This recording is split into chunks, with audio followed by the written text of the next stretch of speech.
محترم سامعین حاضرین السلام علیکم ورحمۃ اللہ تعالی وبرکاتہ۔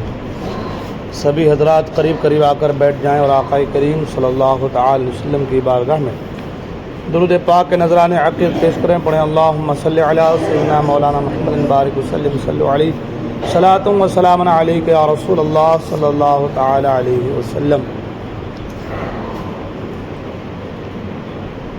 حضرات محترم،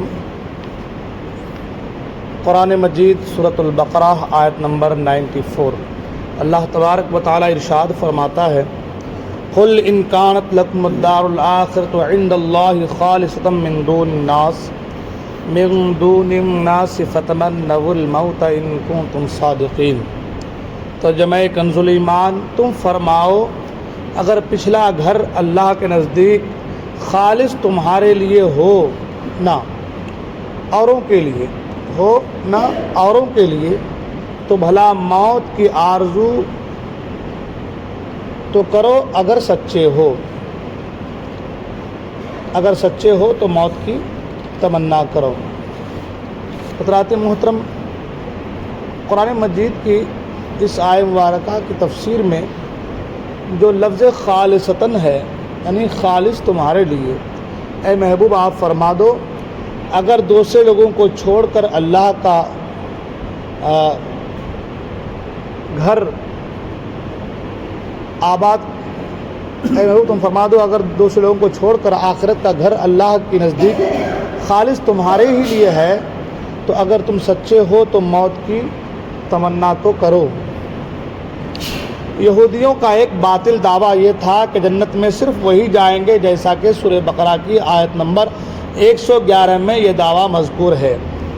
اللہ تبارک و تعالیٰ نے قرآن مجید کی اس آیت مبارکہ کے ذریعے سے ان کا رد فرمایا کہ اگر تمہارے گمان میں حقیقت میں جنت خاص تمہارے لیے ہے اور آخرت کی طرف سے تمہیں اطمینان ہے، یعنی تمہیں اعمال کی حاجت نہیں ہے، تو جنتی نعمتوں کے مقابلے میں دنیاوی مصائب کیوں برداشت کرتے ہو؟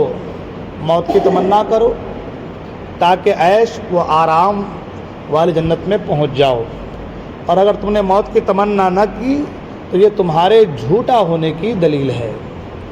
یعنی اتنی پیاری بات اللہ تبارک و تعالیٰ نے قرآن مجید کی اس آیہ مبارکہ کے ذریعے سے یہودیوں کے حوالے سے سمجھایا ہے کہ یہودی لوگ جو تھے وہ یہ دعویٰ کرتے تھے کہ جنت میں صرف ہم ہی جائیں گے، ہے نا، جنت میں صرف ہم ہی جائیں گے۔ جیسے قرآن نے کہا قل ان کانت لکم الدار الآخرہ، تم فرما دو محبوب اگر دوسرے لوگوں کو چھوڑ کر آخرت کا گھر اللہ کے نزدیک خالص تمہارے لیے ہے، یعنی تم یہ دعویٰ کرتے ہو کہ جنت صرف ہمارے لیے ہے اور کسی کے جنت میں صرف ہم ہی جائیں گے، تو اللہ فرماتا ہے دنیاوی پریشانی کیوں جھیل رہے ہو، مصائب کو کیوں برداشت کر رہے ہو؟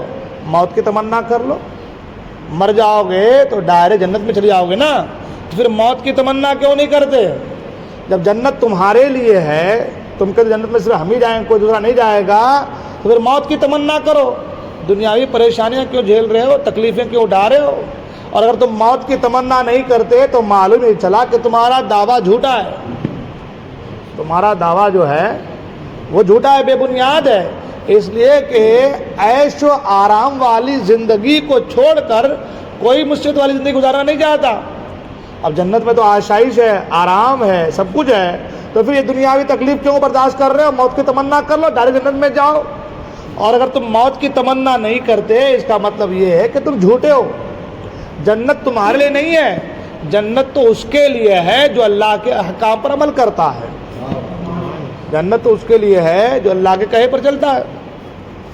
حضرت عبداللہ ابن عباس رضی اللہ تعالیٰ عنہما سے روایت ہے، آقا کریم صلی اللہ علیہ وسلم نے ارشاد فرمایا اگر یہودی موت کی تمنا کرتے تو سب ہلاک ہو جاتے اور روئے زمین پر کوئی یہودی باقی نہ رہتا۔ اور ساتھ ہی ساتھ فرمایا کہ فتمنوا الموت، اللہ تو پھر موت کی تمنا کرو، موت کی محبت اور اللہ تعالیٰ کی ملاقات کا شوق مقبول بندوں کا طریقہ ہے۔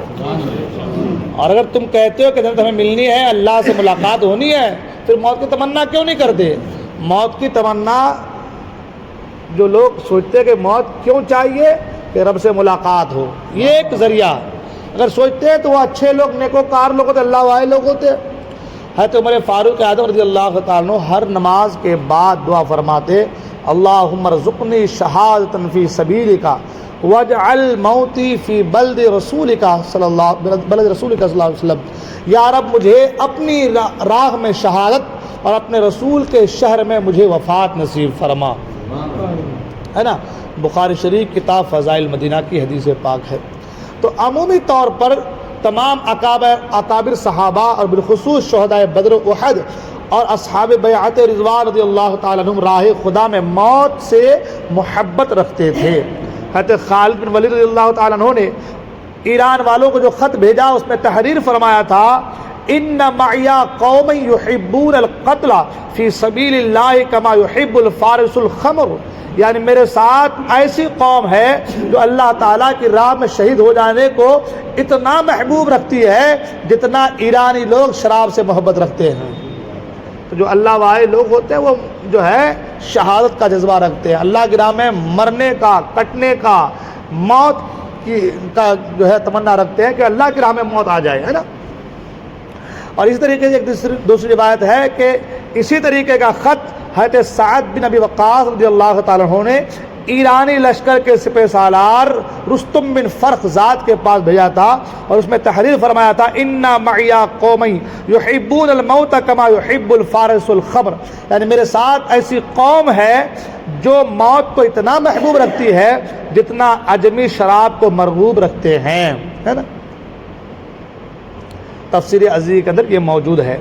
اس میں لطیف اشارہ تھا کہ شراب کی ناقص مستی کو محبت دنیا کے دیوانے پسند کرتے ہیں.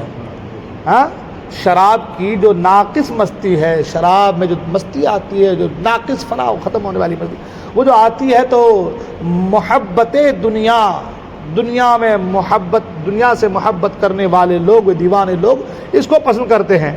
اور اللہ والے موت کو محبوب حقیقی کے وصال کا ذریعہ سمجھ کر محبوب جانتے ہیں کہ بھائی موت کے ذریعے سے محبوب حقیقی سے ملاقات ہوگی. ہے نا.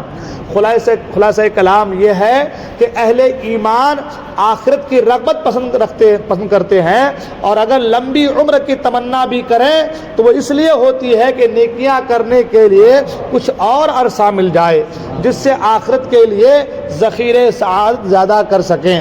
اور اگر گزشتہ زندگی میں گناہ ہوئے ہیں تو ان سے توبہ و استغفار کر لیں. البتہ دنیاوی مصائب سے تنگ آ کر وہ کبھی موت کی تمنا نہیں کرتے.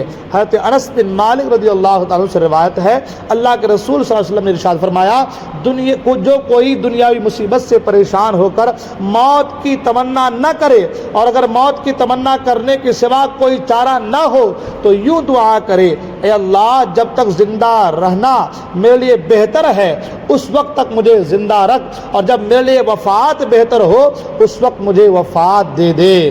بخاری کتاب المرضی. ہے نا. اور در حقیقت دنیاوی پریشانی تنگ آ کر موت کی دعا کرنا صبر و رضا و تسلیم و توکل کے خلاف ہے اور ناجائز ہے. تو دنیاوی پریشانی تنگ آ کر کے موت کی تمنا کرنا یہ اچھی بات تو نہیں ہے، لیکن اس وجہ سے موت کی تمنا کرنا کہ جو محبوب حقیقی ہے ان سے ملاپ ہو جائے، ہے نا، ان کے قرب میں جانے کا ذریعہ بن جائے تو پھر موت اچھی چیز ہے. اور بزرگان دین جو اللہ والے تھے یہی تمنا رکھتے تھے. اس آیت میں اللہ تعالیٰ نے یہودیوں کا فرمایا جو کہتے تھے کہ ہم تو جنت ہمارے لیے ہے اور کوئی جنت میں جانے والا نہیں ہے، تو اللہ نے اس میں فرمایا اگر جنت تمہارے لیے ہے تو پھر دنیا کی تکلیفیں کیوں برداشت کرتے ہو؟ اچھی جگہ پہ چلے جاؤ، موت کی تمنا کرو. ہاں، مگر سب کو پتہ ہے کہ مرنا کوئی نہیں چاہتا، مرنا کوئی نہیں چاہتا. اب جب وہ ان کو پتا تھا کہ بھائی جنت ملے گی ہم کو، ہم ہی جنت کے مالک، تو پھر مرنے کی تمنا کرتا کاش، لیکن کیا نہیں، کیونکہ ان کا کہنا خود ان کو پتا تھا کہ ہم جو کہہ رہے ہیں وہ جھوٹ ہے، جو ہم کہہ رہے ہیں وہ غلط ہے. تو اللہ تعالیٰ نے قرآن مجید کی اس آیت کے ذریعے سے یہودیوں کا رد بلیغ فرما دیا، یہودیوں کا رد بلیغ فرما دیا، اور قیامت تک کے لیے مسلمانوں کو یہ درس دے دیا کہ یہ لوگ جھوٹے لوگ ہیں، کاذب لوگ ہیں. ہاں، جنت ان کی جاگیر نہیں ہے، جنت ان کے لیے نہیں ہے، قرآن کہتا ہے فادخلی فی عبادی وادخلی جنتی، جنت میں تو اللہ کے بندے جائیں گے، ہے نا، اور اللہ کے بندے بھی وہی جائیں گے جسے اللہ اور اللہ کے رسول چاہیں گے، ہے نا۔ تو پتہ یہ چلا اعمال اچھے کریں، عقیدہ درست رکھیں، رب کی بارگاہ میں دعا کریں، انشاءاللہ جنت ضرور ملے گی۔ اور جنت کی تمنا، جنت کی آرزو، جنت کی تمنا جو ہے نا کرتے ہیں لوگ، کرنی بھی چاہیے، لیکن جو عاشق لوگ ہوتے ہیں وہ جنت کی نہیں، وہ صاحب جنت کی تمنا کرتے ہیں، اور یہ جنت کی تمنا کرنے سے بہتر ہے، اور یہ جنت کی تمنا کرنے سے بہتر ہے کہ صاحب جنت کی تمنا کی جائے، ان سے ملاپ، ان سے وصل، ان سے قربت کی تمنا کی جائے۔ جنت تو ملنی ہی ملنی ہے، جب ایمان اگر ساتھ ہوگا تو جنت تو ملنی ہی ملنی ہے، مگر قیامت کے اللہ فرمائے گا جو لوگ جن کو جنت کی تمنا تھی، جنت مل گئی، سب چلے جاؤ، سب چلے جاؤ جنت میں، چلے جاؤ، چلے جائیں، کچھ لوگ کھڑے رہیں گے۔ یہ کیوں کھڑے ہیں؟ ان کو جنت کی جو وعدہ کیا گیا تھا ملا نہیں، تو کہیں گے مولا ہم جنت کے لیے نمازیں نہیں پڑھے تھے، جنت کے لیے روزہ نہیں رکھے تھے، جنت کے لیے حج و زکوٰۃ ہم نے نہیں کیے، کس لیے کیے تھے؟ تیرا وعدہ تھا کہ تیرا دیدار ہوگا، تو ہم تو تیرے دیدار کے لیے کام کیے تھے۔ تو اللہ کا ٹھیک ہے، سب کو جنت کو جانے دیدار کو بھیج دو، اور یہ سب جتنے جمع ہیں پھر اللہ تبارک و تعالیٰ اپنے دیدار سے ان کو مشرف فرمائے گا۔ قرآن نے اسی کو کہا تلظ الاعین، تمہاری آنکھوں نے کبھی دیکھی بھی نہیں ہوگی ایسی چیز کی زیارت کرائی جائے گی میدان محشر میں، اور وہ چیز کیا ہے؟ تو وہ ہے اللہ کا دیدار، ہے نا۔ اللہ تعالیٰ ہم تمام کو کہنے سننے عمل کرنے کی توفیق عطا فرمائے، ہمارے گناہوں کو معاف فرمائے۔